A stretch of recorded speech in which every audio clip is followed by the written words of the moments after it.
After 20 days of scorching heat, the heavy rain finally took a breather after more than a month of downpour.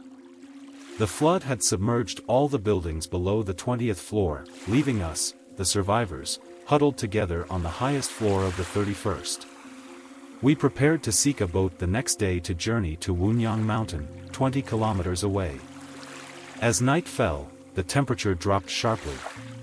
The fire cast a dim light, and some elderly people huddled in the corners, nearly delirious from the cold. I clutched my leather suitcase and made my way to the 21st floor, where the darkness was punctuated by faint shadows.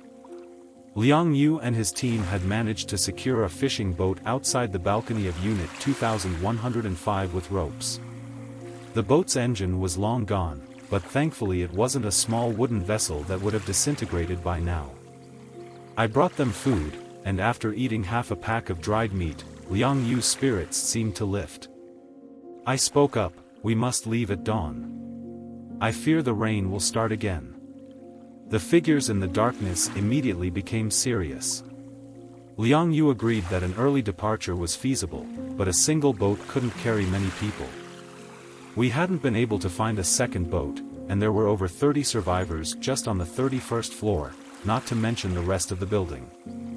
More than 30 people would definitely be willing to go to Wunyang Mountain, and a fishing boat without power would face a treacherous journey through the floodwaters, even more so in the rocky terrain.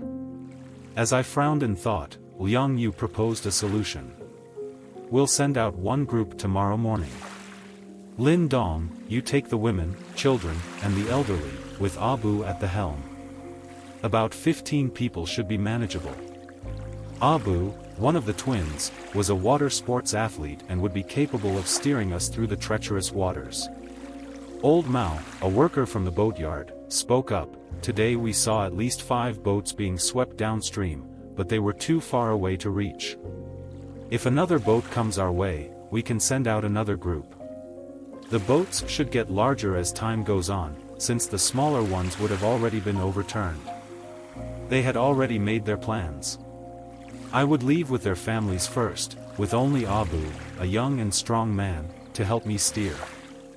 I didn't have any objections but urged Liang Yu to be careful. The night began, and I couldn't shake the unease in my heart. I kept looking at the sky, fearing the sudden return of the rain. Fortunately, when dawn broke, the rain held off, and a sliver of light appeared in the east, piercing the monotonous gray. The sun. Everyone cheered and jumped for joy. Although the sun wasn't clearly visible, that was indeed sunlight. The rain had truly stopped, and the sun had come out. Liang Yu turned to me, "Lin Dong, it doesn't look like it's going to rain anymore." I shook my head, "I don't know, but I feel it will. The sunlight can't penetrate the cloud layer, the sky is as if wrapped in a membrane. This is too unusual. It's great to see a ray of light, but we can't let our guard down." Seeing a glimmer of sunlight was a cause for celebration, but we couldn't afford to be complacent.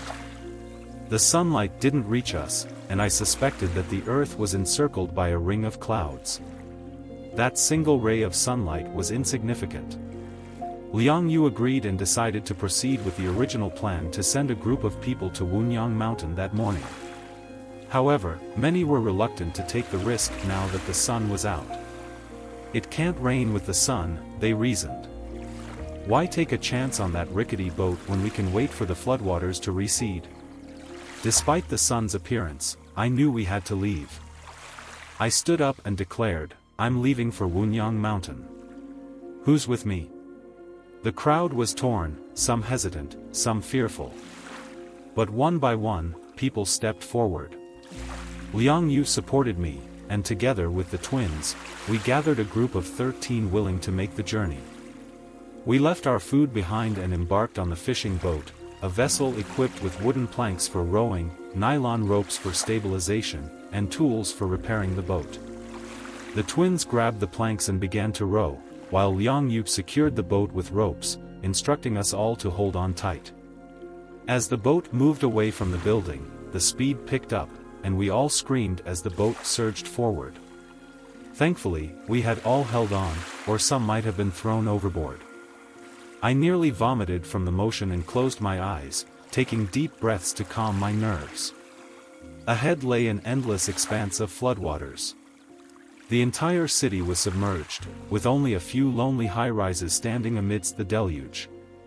People on the rooftops waved at us, pleading for help, but we were powerless to assist them. The twins, with their extensive experience, navigated the boat with great difficulty, but we managed to avoid capsizing. As we approached the southeastern outskirts of the city, we encountered a rapid current, but we made it into the river channel. The river, now unrecognizable, had become one with the yellow floodwaters. With the twins steering and the rest of us helping where we could, we made our way towards Wunyang Mountain. We had traveled for nearly 2 hours when a sudden clap of thunder shattered the quiet, and the sky, which had been illuminated by a sliver of sunlight, turned dark again. My heart raced, and a cold sweat broke out. The others also paled, and a sense of urgency filled the air. The rain, which had momentarily taken a break, was about to return with a vengeance.